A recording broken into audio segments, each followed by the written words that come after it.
Жақсы құрметті оқушылар, бүгін 6-шы нұсқаның 20-шы сұрағына да келіп жеттік. Олай болса кеттік белгісін оқиық.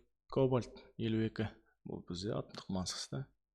Изотопының жартылай ыдырау периоды 5-2 жыл болса, оның ыдырауының деңгейі қауіпсіз деңгейге жетуге неше жыл қажет?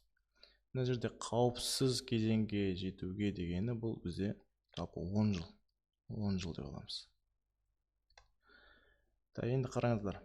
Мысалы, кобальт 52-нің массасын 100 грамм деп алсам, мысалға ол жартылай ыдырау периодына 5-2 жыл болса дейді. Бұл яғни 5-2 жылдан кейін бұл 100 граммы яғни қақ ортасына бөлінеді деген сөз ғой. 50 грамм болады деген сөз.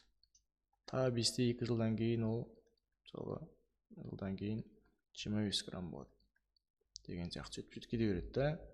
Мына жерде 10 жыл қауіпсіз кезеңі 10 жыл деп айтылған бізде, және оны 10-ды көбейтсек 5-2-ге дұрыс жауап жалпы 52 жыл болады. Қауіпсіз кезеңге дейін жетуге деп алдағы уақытта сіздерге келіп жатса, оның 10 жыл екенін ұмытпаңыздар. Дұрыс жауап бізде Д болып келеді.